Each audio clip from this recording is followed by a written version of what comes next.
काम है सूरों का। अगर भजन करके बदले में तुमने कुछ मांग लिया तब तो तुम एक प्रकार से बिहार का मजदूर हो गया। दिन भर काम किया, 50 को रुपया, आधा किलो चावल ले लिया, तो भजन से क्या फायदा होगा? इसलिए बिना फल का बाण का मतलब कि फल की इच्छा न करो। उस सत्य जो जन का सागर पारा, लेकिन वहां पर जाकर के भी वो क्या कहता है, भाई मती कीट भृंग की नाई, जहां तहां मैं देखूं दो भाई। जरूरी यह नहीं है कि ये सब यहां बैठे हुए हैं। शरीर से यहां बैठने का कोई मतलब नहीं। बैठना तो मन को होता है, इसलिए जहां तुम्हारा मन है तुम वहां हो। तुम यहां बैठे हो और तुम्हारा मन गुणन कर रहा है अपने घर को, तो तुम यहां बैठे नहीं हो, तुम अपने घर में हो। 100 योजन सागर के उस पार जाने के बाद भी मात्र 10 फीट की ऊंचाई से अगर आप गिर जाते हैं तो हाथ पैर टूट जाता है। और 400 कोस के बाद जाकर के मारीच गिरा और उसको कुछ नहीं हुआ। वहां पर भी जहां तक मैं देखूं दो भाई, वहां पर भी वह हमेशा जहां दृष्टि पड़े तहां राम और लक्ष्मण को देख रहा था। तो आवश्यकता इस बात की है। राम के लिए गोस्वामी जी ने मानस में लिखा कि भगवान राम जब छोटे बच्चे थे ना, तो जंगल में शिकार करने जाते थे, तो वो सब मृग को नहीं मारते थे। किस मृग को मारते थे? कहा पावन मृग, अरे पावन मृग मारहि जिए जानी, और नित उठ पितु ही दिखावहियानी, और जे मृग राम बाण के मारे, ए तनु तजी सुरधाम सिधारे। भला मनुष्य तो चंदन लगा लेता है तो समझा जाता है कि भाई कुछ धर्म कर्म करता है, लेकिन मृग को कैसे राम जान जाते थे कि ये पवित्र है और ये अपवित्र है? वास्तव में ये मन ही मृग है। परमहंस जी जब नया साधक होता था तो बुलाते थे, कहते थे करे कुछ दिखाई सुनाई पड़त है तो के? तो नीचे मुरी मत लिखता के कहे कह देखत सरवा कैसे कहते हूं, हमरा तो तोरा अंदर में अंधकार दिखाई पड़त है। तो जब अगर तुम गुरु को इस मन से पकड़ोगे तो गुरु का मन भी खटखटाएगा। तो जब इस प्रकार की लेन देन होने लगता है तो गुरु उस मन को पकड़ के मार देता है। यही राम का उस मृग को मारना था, न कि कोई मृग पशु को राम मारते थे। और नित उठ पितु ही दिखा वही आनी, नित उठ प्रतिदिन इस ज्ञान को क्या है, कहा नित दिन बढ़त सवाई। आज जितना तुम्हारे पास में भजन है कल इसके सवाई हो जाए। ये ज्ञान की परिसीमा जो है ये नित दिन बढ़ती जाए। इसलिए रामचरितमानस में हमारे जीवन के सत्कर्म को मिटाने वाले जो ये बुराइयां हैं, दुराशा रूपी तर्कना, स्वभाव रूपी सुबाहु जो हमें दुख देता है, तथा यह मन का मैल जो मारीच जो दोष हमारे अंतराल में है, इस तीनों विकार को समाप्त करने की जो विधि है राम ने गुरु की प्रेरणा के माध्यम से ही बतला। इसलिए इस रामचरितमानस में बंदम गुरु पद पदुम पराग, सुरुचि सुबास सरस अनुराग। उस शरण रज में क्या खूबी है कि अगर सुरुचि और कुरुचि दो स्त्री है, कुरुचि संसार में है, सुरुचि भगवान में है।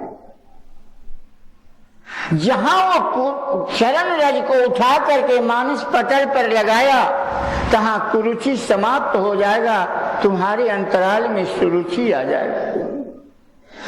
आज जो तुम ये दुर्गंध है, ये सांसारिक वातावरण का जो दुर्गंध ले रहा है, ये समाप्त हो जाएगा और प्रभु का सुगंध प्राप्त हो जाएगा। और सरस भगवान के रस का अनुवृद्धि तुम्हारे अंतराल में होने लगेगा। इसलिए संजीवनी बूटी कोई ऐसी जड़ी नहीं जो जंगल में प्राप्त होती। संजीवनी बूटी तो बाबा जी के अनुसार रघुपति भगति सजीवन मूरी, अनुपान श्रद्धा मति पूरी। तुम्हारी हृदय की श्रद्धा से, जिस प्रकार की तुम्हारी श्रद्धा होगी, उसी प्रकार की कृपा करते हुए संजीवनी बूटी तुम्हें प्राप्त हो जाएगा और तुम्हारा कायाकल्प हो जाएगा। ये सारे विकार तुम्हारे समाप्त हो जाएंगे और तुम्हारे अंतराल में प्रभु की रहनी हो जाएगी। तुम अब सदा सदा के लिए अमर हो जाओगे। केवल मृत्यु ही मरण नहीं है। वास्तव में मृत्यु सराहनीय वो है जिसके पीछे फिर जीवन न हो, वो जीवन तेरे को प्राप्त हो जाएगा। आगे की कथा आती है कि भगवान राम महर्षि विश्वामित्र जी महाराज के साथ जनकपुर की यात्रा कर रहे हैं।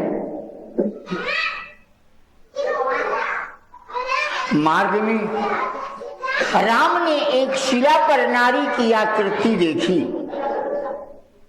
राम ने गुरु महाराज से प्रश्न कर दिया, महाराज ये कैसी आकृति है? पूछा मुनि शिला प्रभु देखी, सकल कथा मुनि कही विषेखी। राम देखो तो कितना अडिग है। भला कौन सी नई बात गुरु महाराज ने कह दिया? पत्थर को भी चलते किसी ने देखा है क्या? तो गुरु महाराज ने कौन सी नई बात कह दिया कि राम देखो तो कितना अडिग है। कहने का मतलब ये कि देखो, मात्र एक बार जीवन में ये डिग गई थी ना, तो इसको इसके पति ने पत्थर का बना दिया। एक बार जीवन में ये डिग गई थी और हम लोग न जाने कितना बार डिगे। हमारी उद्धार कैसे होगी? ये तो सहज शिला हूं तेज अरमती है। ये तो हजारों अहल्या से भी अधिक जड़ हो गई है।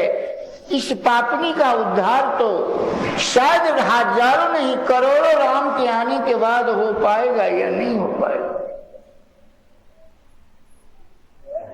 राम ये सर्वतो भावे ना अपने पति के समर्पित थी और यह ब्रह्मांड सुंदरी थी, साधारण सुंदरी नहीं थी।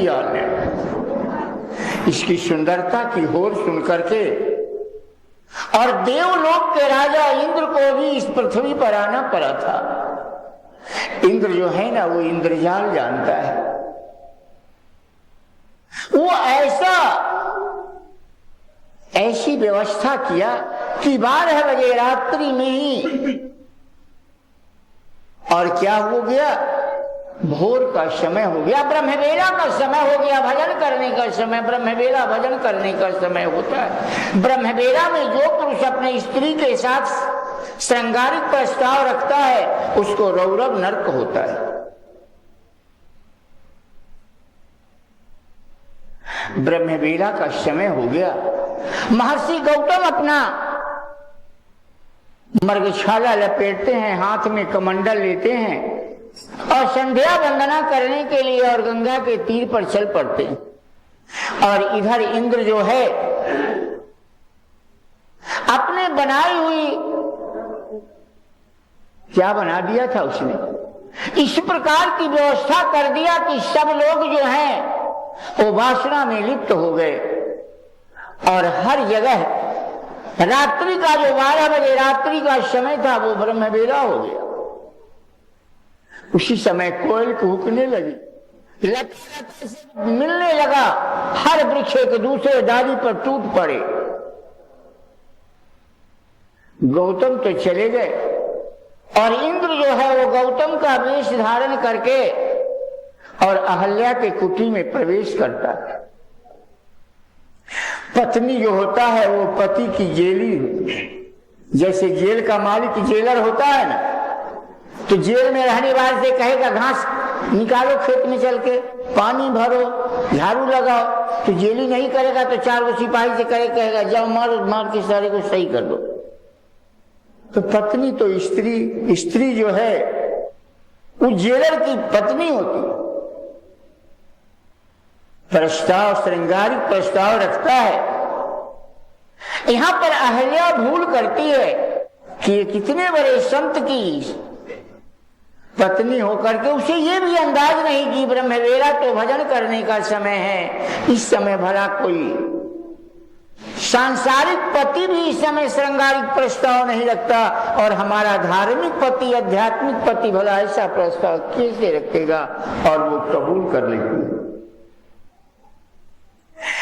उधर जो है गौतम गंगा तट पर पहुंचते हैं। गंगा कहती है इस समय कहां गए, अभी तो रात को 12 बज रहे हैं, तुम्हारे घर में चोर घुसा हुआ है। क्रोध में आग बबूला होते गौतम लौट के आते हैं। मार्ग में उधर से गौतम असली गौतम आ रहे हैं और इधर से नकली गौतम इंद्र जा रहे हैं। दोनों को आमने सामने भेंट होती है। गौतम क्रोध में आग बबूला होकर के श्राप देते हैं, जा तू देवताओं का राजा होकर के और एक साधारण विषयों की तृप्ति के लिए, एक भग की उपासना करने के लिए तो इस पृथ्वी पर आ गया। अरे पापी, जिस शरीर को तो धर्म मानता है, ये शरीर भी एक दिन तुम्हारे कीड़े मकोड़े सब नोच करके खा जाएंगे। इसमें शरण पैदा हो जाएगी, इस दुर्गंध फैल जाएगा, करोड़ों अरबों अनगणित इसमें कीटाणु लग जाएंगे। इस शरीर की तृप्ति के लिए तुम इतने बड़े देवता होकर के, देवताओं के राजा होकर के और पृथ्वी पर आया, जाओ तुम्हारे शरीर में सहस्त्र भग हो जाए। अगर आज का पति होता तो अपने स्त्री को कह देता हमारी स्त्री का कोई दोष नहीं था। लेकिन उस समय के संत का न्याय मीमांसा कितना कहां था, उसने अपने पत्नी को भी नहीं छोड़ा और कहा जाओ जिस सुंदर शरीर पर तू गर्व करती है वो शरीर तुम्हारा पाषाण का हो जाए। वही ये पाषाणी बनकर के और तुम्हारी बात जो रही, तुम्हारी चरण रज के एक, चूंकि इसके पति ने एक मौका इसको दिया था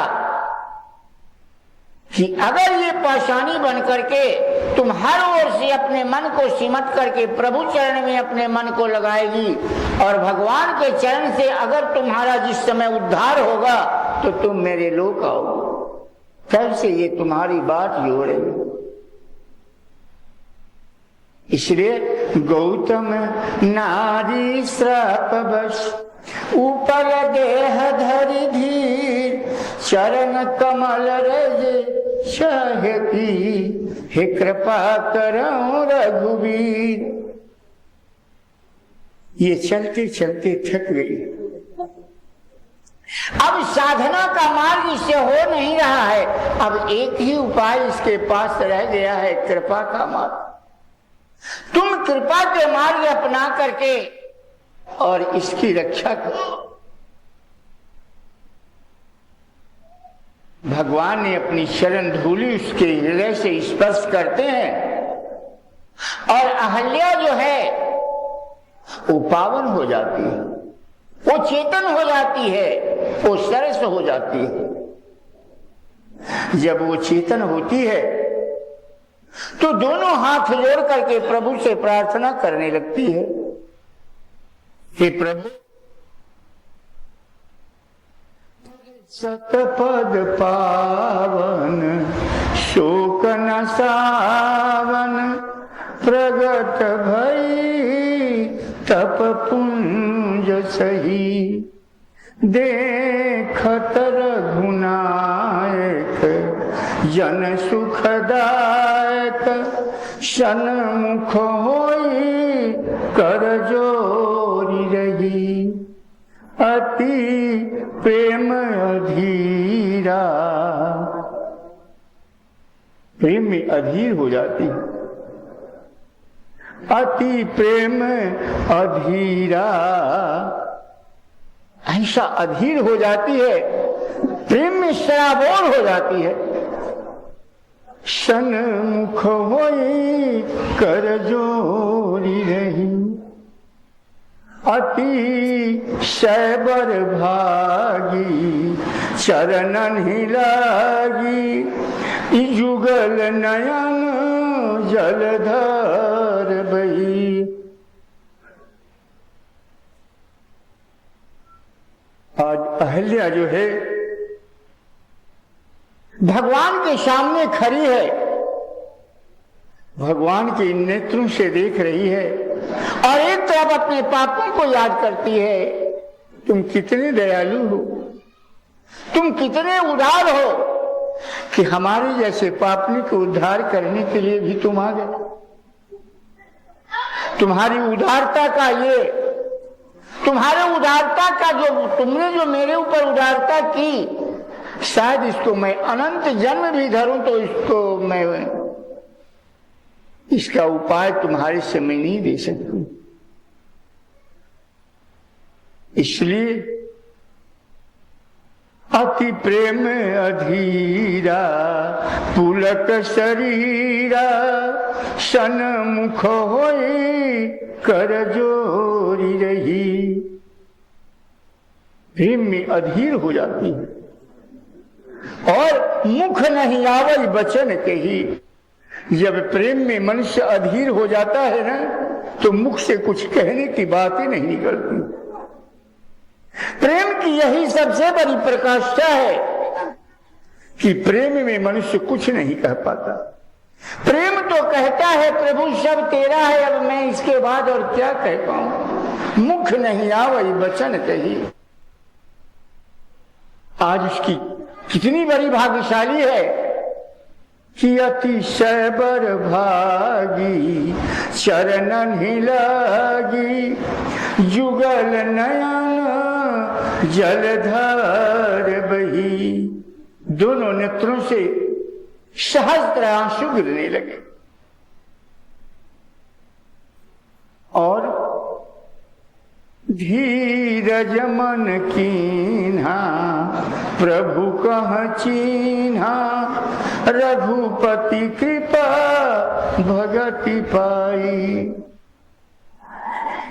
मन में धैर्य धारण किया, धीरज मन कीन्हा, धैर्य धारण किया और वो जो परिशुद्ध आत्मा है वो जागृत हो गया। वही हमारा स्वरूप है, वो स्वरूप का दर्शन हो। ये जो स्वरूप आप देख रहे हो ये स्वरूप आपका नहीं है। आपका स्वरूप आपसे गाफिल है। इसी को खोजने के लिए तो आप कथा सुनने आए हो, इसी को खोजने के लिए तो साधक भजन करता है। तो धीरज मन कीन्हा प्रभु कह चीन्हा रघुपति कृपा भगति पाई। आज प्रभु के कृपा से इस प्रकृति से भगवान प्रकृति जो प्रकृति के अंत करके परमात्मा की प्राप्ति कर दे, वो भक्ति प्रभु ने प्रदान कर। तब कहयति निर्मल बानी अस्तुति ठानी है ज्ञान गम्य जय रघुराई। मैं नारी पावन प्रभु जग पावन रावण रिपुजन सुखदाई। राजीव बिलोचन भव भय मोचन पाहि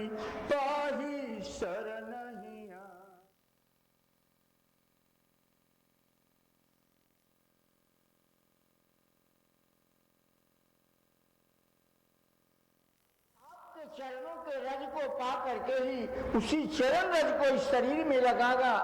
यही तो भगवान शंकर को देखते हो ना, पूरे शरीर पर विभूति लगाए रहते हैं, वो भगवान का चरण रज है। उस चरण रज की कृपा से भगवान शंकर आदि गुरु हो गए। वो आपके कृपा के चरण का रज ही, आपके कृपा क्या हुआ कि आपके चरण रज भगवान शंकर को मिल गया तो वो आदि गुरु हो गए। आज वो स्वरूप मेरे को प्राप्त हो गया। हे प्रभु, लेकिन एक प्रार्थना हमारी रह गई। कहा रे, अब क्या प्रार्थना रह गई? अब तो तू चेतन